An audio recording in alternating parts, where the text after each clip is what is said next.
नमस्कार मेरे प्यारे बच्चों, कैसे हैं आप सभी। उम्मीद करता हूं आप सभी लोग अच्छे, स्वस्थ और मस्त होंगे। सो प्यारे बच्चों, आज की क्लास आप सभी के लिए बहुत ज़्यादा इम्पोर्टेंट होने वाली है। आज की क्लास को अगर आप अच्छी तरीके से समझ लेते हैं, अच्छी तरीके से सीख लेते हैं, तो आप बहुत आसान तरीके से आप अंग्रेजी को पढ़ सकते हैं, अंग्रेजी को बोल सकते हैं, अंग्रेजी को लिख भी सकते हैं। तो प्यारे दोस्तों, इस क्लास को शुरू से लेकर लास्ट तक देखिएगा। आपको 100% गारंटी के साथ कहता हूँ, इस क्लास को मैं आपको बहुत अच्छी तरीके से अंग्रेजी पढ़ना और लिखना सिखाने वाला हूँ। तो प्यारे दोस्तों, क्लास शुरू से लेकर लास्ट तक जरूर देखिएगा। और अगर आपको यह क्लास पसंद आ जाए तो लाइक भी करिएगा और चैनल को भी सब्सक्राइब करके बेल का आइकन दबा लीजिएगा, क्योंकि मैं इस तरीके से मैं आपके लिए अंग्रेजी सीखने का, समझने का आसान से आसान तरीका लेकर आता रहता हूँ। तो चलिए देखते हैं प्यारे दोस्तों कि कैसे हम अंग्रेजी को पढ़ेंगे, बोलेंगे कैसे। चलिए देखते हैं। तो यहाँ पर देखिएगा प्यारे दोस्तों, अंग्रेजी, इसके बिना अंग्रेजी आप बोल ही नहीं सकते, गारंटी है। यानी यहाँ पर जो चीज़ मैं आपके लिए सिखाने चाह रहा हूँ, अगर आप इसे नहीं सीखते हैं, गारंटी है आप अंग्रेजी को नहीं बोल पाएंगे, क्योंकि इन्हीं की मदद से ही अंग्रेजी बोलने पढ़ने की शुरुआत की जाती है।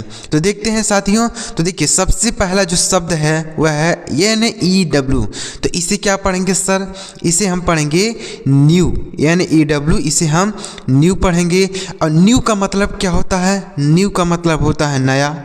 न्यू मतलब नया होता है।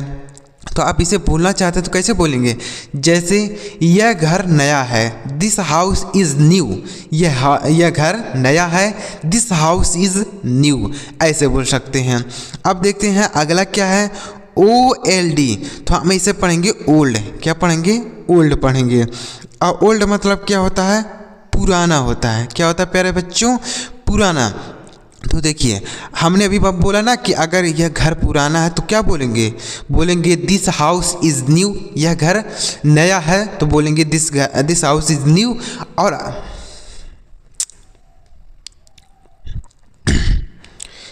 तो सबसे पहले आप यहाँ पर देखिएगा, अंग्रेजी बोल ही नहीं सकते हैं इसके बिना, गारंटी है। यानी जो चीज़ मैं आज की क्लास में सिखाने जा रहा हूँ, अगर आप इसे नहीं सीखते हैं तो आप गारंटी के साथ कह सकता हूँ अंग्रेजी नहीं बोल सकते हैं, क्योंकि इसकी मदद से ही अंग्रेजी बोलने के, पढ़ने की शुरुआत की जाती है। तो देखते हैं प्यारे साथियों क्या है आज की क्लास में। देखिए, सबसे पहले यहाँ पर देखिए, पहला शब्द है NEW और दूसरा शब्द है OLD।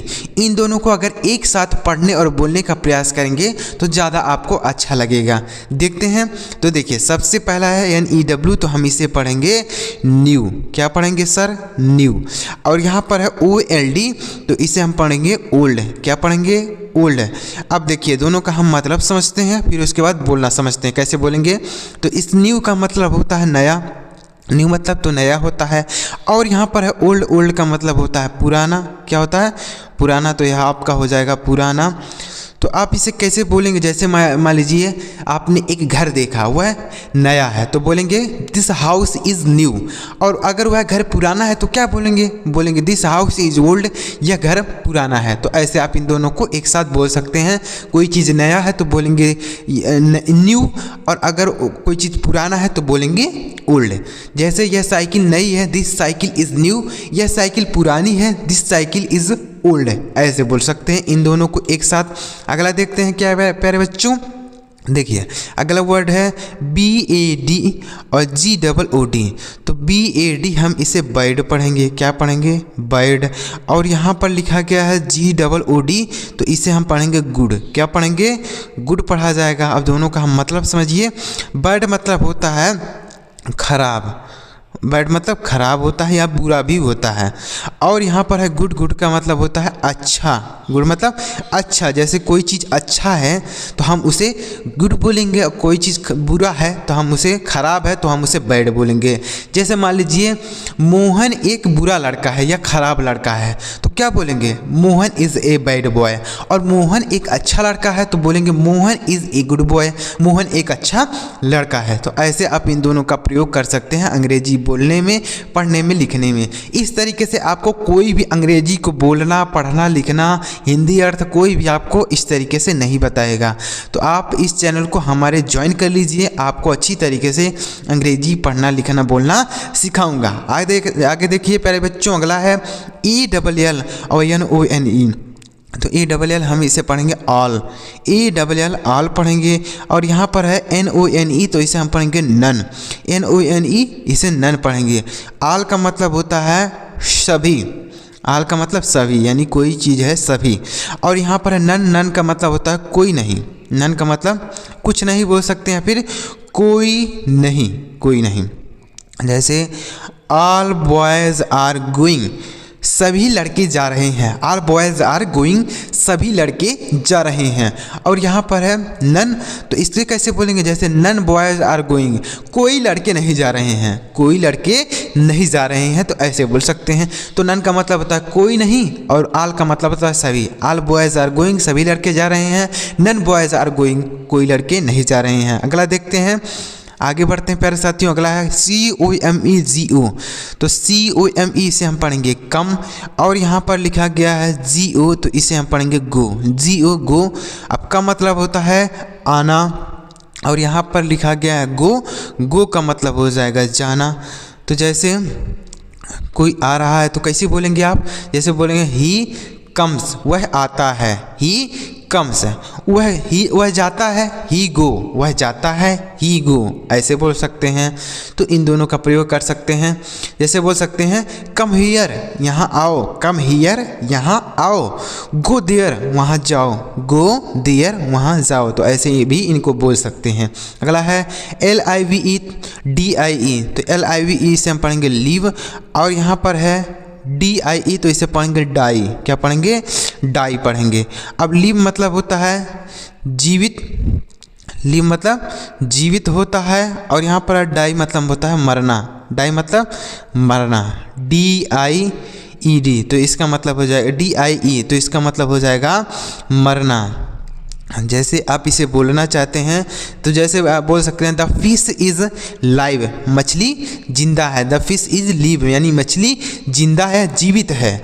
और मछली मर गई है तो क्या बोलेंगे, द फिश इज़ डाई, मछली मर गई, the fish is died, died बोलेंगे, क्यों, डाई का सेकेंड फॉर्म होता है डाइड, DIED डाइड, तो हम डाइड बोलेंगे। तो मछली मर गई, द फिश इज़ डाइड। अगला देखते हैं MANY, तो इसे पढ़ेंगे मेनी, MANY मेनी, और यहाँ पर है FEW, तो इसे पढ़ेंगे फ्यू, क्या पढ़ेंगे, फ्यू।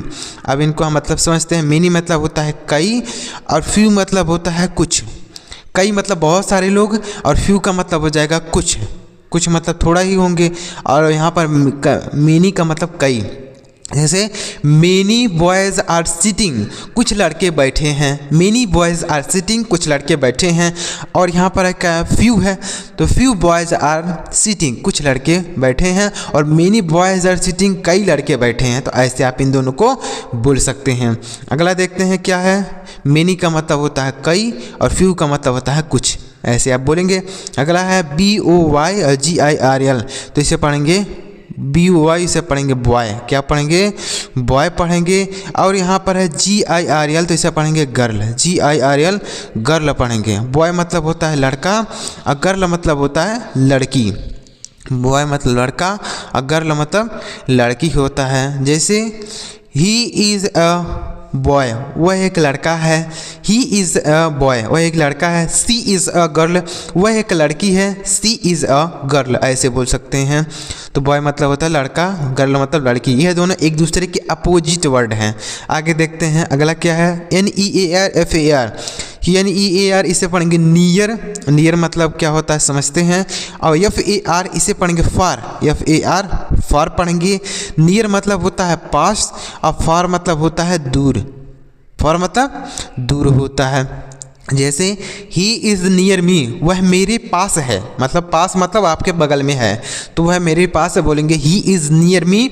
और वह आपसे दूर है तो क्या बोलेंगे, ही इज़ फॉर मी, वह मुझसे दूर है, ही इज़ फॉर मी। एक फार FOR भी होता है, FOR, तो इसका मतलब होता है के लिए, क्या होता है सर, के लिए होता है।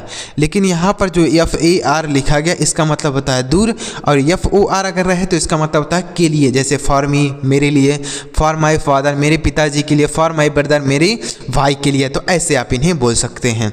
अगला है DAY, तो इसे पढ़ेंगे डे, DAY डे, और NIGHT इसे नाइट पढ़ेंगे, क्या पढ़ेंगे, नाइट।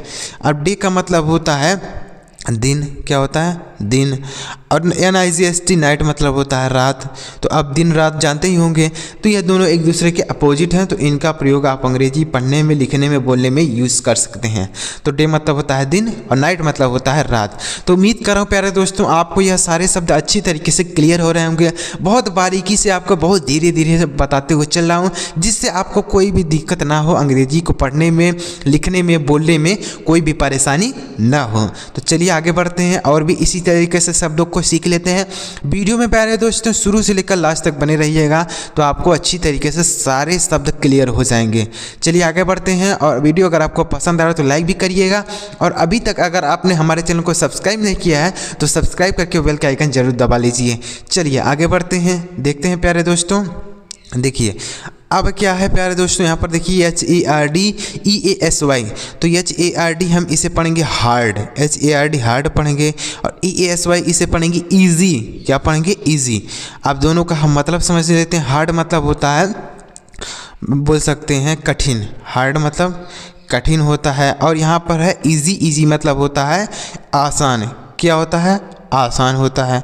जैसे कोई चीज़ है, जैसे यह काम बहुत कठिन है, this work is very hard, this work is very hard, यह काम बहुत कठिन है, और यह काम बहुत आसान है तो बोलेंगे this work is very easy, यह काम बहुत आसान है, this work is very easy, ऐसे बोल सकते हैं। देखते हैं अगला क्या है, BUYSELL, तो BUY इसे हम पढ़ेंगे बाई, और यहाँ पर है SELL इसे हम पढ़ेंगे सेल। क्या पढ़ेंगे? सेल, SELL सेल पढ़ेंगे। बाई मतलब होता है खरीदना। क्या होता है?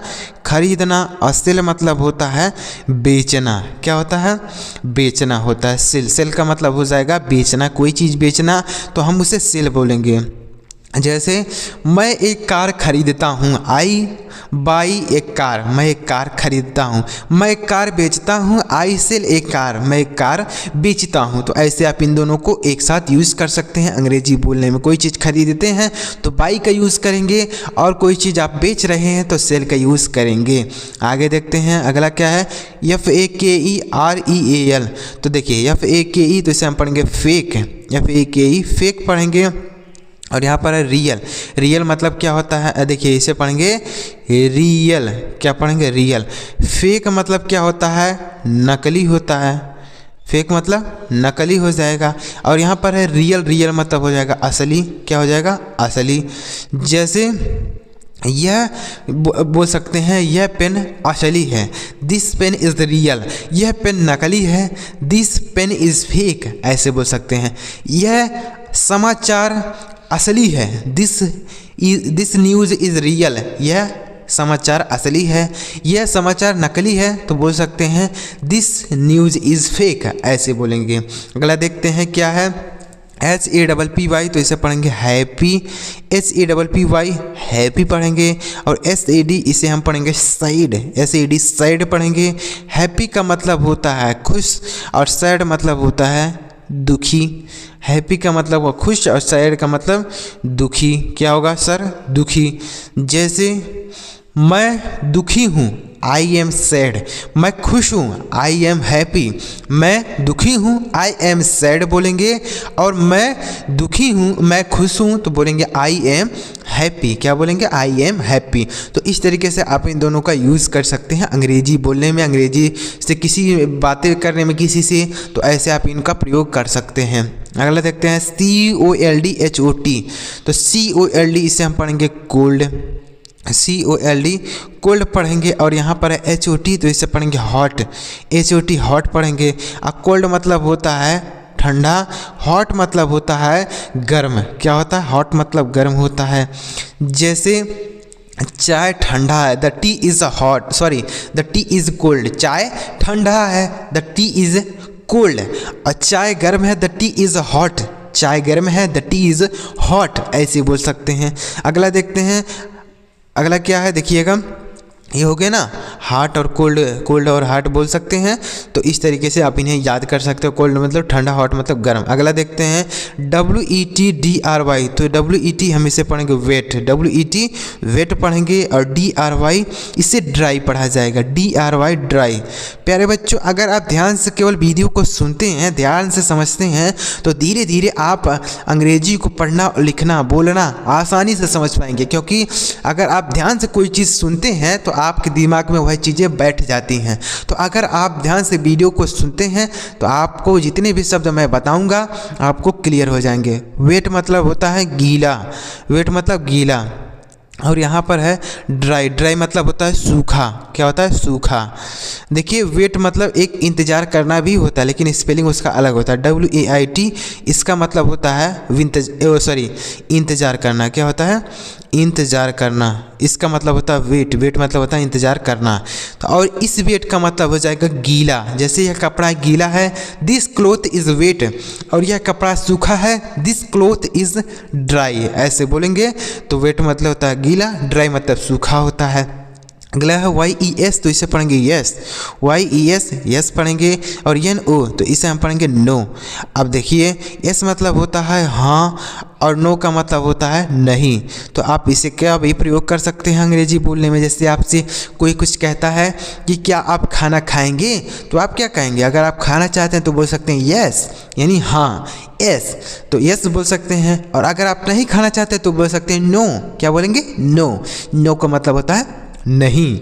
तो आप ऐसे इन दोनों को यूज़ कर सकते हैं। अगला है BLACK WHITE, तो BLACK इसे हम पढ़ेंगे ब्लैक, BLACK ब्लैक पढ़ेंगे। और यहाँ पर क्या है? WHITE तो इसे पढ़ेंगे वाइट। क्या पढ़ेंगे? वाइट पढ़ेंगे। अब देखिए ब्लैक मतलब होता है काला। क्या होता है? काला होता है। और वाइट मतलब होता है सफ़ेद। क्या होता है सर? सफ़ेद होता है। तो इसे कैसे बोलेंगे? जैसे यह घर काला है, दिस हाउस इज़ ब्लैक, और यह घर सफ़ेद है, this house is white, this house is white, और दिस हाउस इज़ ब्लैक, यह घर काला है। ऐसे बोल सकते हैं। अगला है LIGHT, तो इसे पढ़ेंगे लाइट, LIGHT लाइट। और DARK इसे क्या पढ़ेंगे? डार्क, DARK डार्क पढ़ेंगे। लाइट मतलब होता है प्रकाश, लाइट मतलब प्रकाश होता है। और यहाँ पर क्या है? डार्क, डार्क मतलब होता है अंधेरा। क्या होता है? अंधेरा होता है। DARK डार्क का मतलब हो जाएगा अंधेरा। जैसे इट इज़ गेटिंग डार्क, अंधेरा हो रहा है, इट इज़ गेटिंग लाइट, प्रकाश हो रहा है या उजाला हो रहा है। तो ऐसे बोलेंगे। तो लाइट मतलब होता है उजाला या प्रकाश, और डार्क मतलब होता है अंधेरा। क्या होता है? अंधेरा। तो आप इन दोनों को आप अपने डेली लाइफ में अंग्रेजी बोलने में, पढ़ने में यूज़ कर सकते हैं। आगे देखते हैं अगला क्या है? LOSEFIND, तो LOSE इसे पढ़ेंगे लूज़, LOSE लूज़ पढ़ेंगे। और FIND इसे पढ़ेंगे फाइंड, FIND फाइंड पढ़ेंगे। लूज़ मतलब होता है खोना। क्या होता है? खोना होता है। और यहाँ पर है FIND, तो इसे पढ़ेंगे फाइंड, फाइंड मतलब होता है पाना, फाइंड मतलब पाना।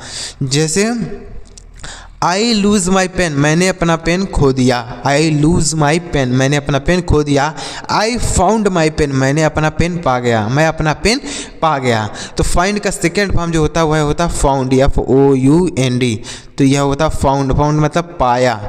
तो मैं अपना पेन पाया, आई फाउंड माई पेन। और मैंने अपना पेन खो दिया, I lose my pen, I lose my pen. तो इस तरीके से आप इन शब्दों को यूज़ कर सकते हैं अपने डेली लाइफ में, अंग्रेजी को बोलने में, अंग्रेजी को पढ़ने में, अंग्रेजी को लिखने में। तो प्यारे दोस्तों, अगर आपको ये शब्द समझ में आए हों, वीडियो अगर आपको अच्छा लगा हो, तो वीडियो से कुछ सीखने को मिला हो, समझने को मिला हो, तो वीडियो को एक लाइक करके कमेंट बॉक्स में कमेंट कर दीजिएगा कि सर मुझे समझ में आ गया है। और इसी तरीके से अगर आप और भी अंग्रेजी पढ़ना, लिखना, बोलना सीखना चाहते हैं तो आप हमारे चैनल को सब्सक्राइब कर सकते हैं और बेल का आइकन भी दबा सकते हैं। चलिए मिलते हैं प्यारे दोस्तों अगली वीडियो में किसी नई टॉपिक के साथ। वीडियो देखने के लिए आपका बहुत बहुत धन्यवाद।